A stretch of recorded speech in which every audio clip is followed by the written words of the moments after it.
What's up, everybody? I'm the Sonoran Desert Grower. I found this little audio clip. It's entitled "A 23-Year-Old Megadrought is Endangering the Agriculture Economy in the Southwest" by Kirk Siegler for NPR. The 23-year megadrought is pushing some farmers in the Southwest to the brink. We're going to hear from the first place where farmers have been totally cut off from Colorado River water, central Arizona. As NPR's Kirk Siegler reports, the crisis renews questions about the viability of growing thirsty crops in a desert. So all you fools that have been telling for over a decade to not be planting 100 fruit trees, here we are. All y'all that have been ignoring me when I've been telling you that raised beds waste water, here we are. There's farmers with acreage and land losing their water and they can't grow plants no more. You're next. Joke's up, you're next. Will Thielander has heard it all before. Yes, this harsh and hot patch of ground south of Phoenix that he farms is a desert. Yes, farms gulp up about 80% of all the water in the Colorado River Basin. But he's tired of all the shots. They're like, well, cities use less water. Okay, what has a bigger environmental impact, an open farm like this or the city of Phoenix?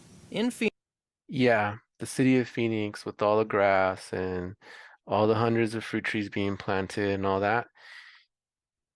It's all the food for the city needs to come from somewhere. I hear what he's saying, but the reality is that farmers are just big ag farmers are just flood irrigating their crops. They're not using drip irrigation. They'll make excuses about how it's too expensive and all this stuff. So you're losing all kinds of water to evaporation. Phoenix, you'd hardly know there's an historic drought. They still have water. But this year, farmers here in Pinal County had their Colorado River pumps shut off. Thielander is fallowing half of his land, and at 35 years old, he's starting to get worried about the future of farming in the Southwest. They didn't magically pick a desert where it was hard to get water to start farms. There's a reason all this was done. He means as long as you have reliable irrigation, you can grow all kinds of things in the desert Southwest, ironically, because it barely rains. From October to May, it's warm and sunny, and storms don't ruin crops. You can't just go, well, it's a desert and they're all water, so we'll grow food elsewhere. Well, these industries have taken 50 to 100 years to establish. You don't just go, hey, we'll grow elsewhere. It's complicated. 50 to It is complicated, and the problem is that it wasn't set up properly. These industries have been around for 50, 100 years, but they have not been set up to be sustainable. You just lost all your water and you're done. Your farm, your business plan was not based in the ecosystem that you're a part of, right? And that's kind of what's missing across the board.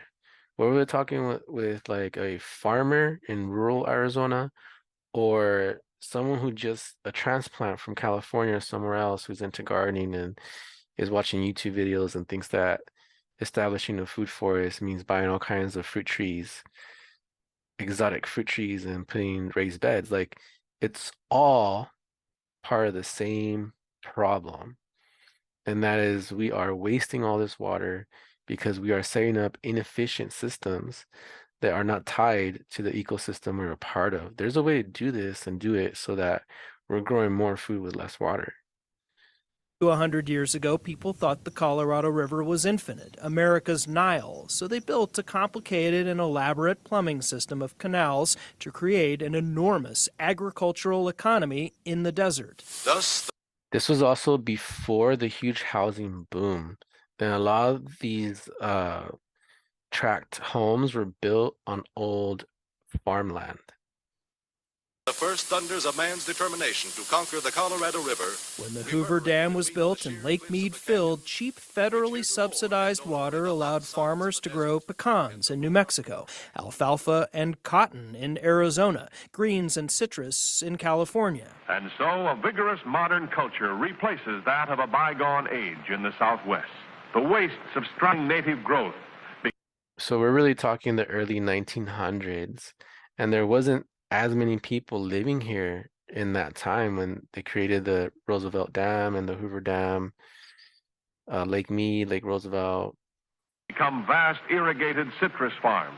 Well, that almost mythical river doesn't exist anymore, says Jack Schmidt, who runs the Center for Colorado River Studies at Utah State University. There have been warnings and fears about whether or not there was enough water before the scepter of climate change ever reared up.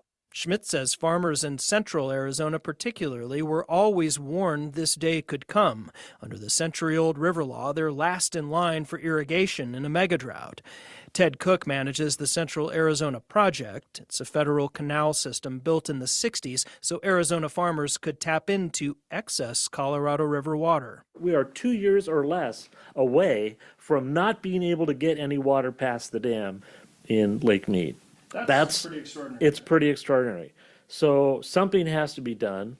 Something's going to have to change, or the Southwest is going to lose their agriculture. What farmer Will Thielander is doing for So what was confusing about that was, does that mean that the canals will no longer carry water if there is dead pool status at Lake Mead? now is planting a new desert crop called waiule. It requires a quarter of the water that his traditional cotton and alfalfa do. So like I'm hoping on this crop right here that it's going to rain, and then I don't water this for another 3 weeks because it's a desert crop. And then Waiule produces a natural desert rubber. Right now, only 74 acres of Thielander's farm has been converted to it. But if the economics continue to work out, I think this could be a huge crop for the Southwest. A crop he thinks could make farming sustainable here in a hotter, drier world. American tire companies are already pumping money into its cultivation. Kirk Ziegler, NPR News, Phoenix. Well, yeah, that's what you gotta do. You gotta find crops that require less water. That's right. And you have to adapt. Just like folks in the cities are gonna have to adapt when the water restrictions come in. I do not see how water restrictions are not going to happen in the next couple of years. It just keeps getting worse and worse. And that farmer could have transitioned years ago and have been ahead of the game in terms of planting drought-tolerant crops. But the reality is people are not going to do that until they're forced to do that. It's just the economics of it. And it's going to be the same thing with the cities. People are not going to stop planting grass until they are forced to not plant grass, whether that is fining people or raising the cost of water to the point where it doesn't make sense to grow grass. Things like that will have to happen in order for it to change. Okay, so if you like this video, please give me a thumbs up, subscribe to the channel. If you're new around here, check out the Patreon community at www.patreon.com/thesonoran-desert-grower. I just published my dryland permaculture growing guide on there. It's a book that will help you enter the abundance zone in the drylands. You can grow more food with less water. Check it out.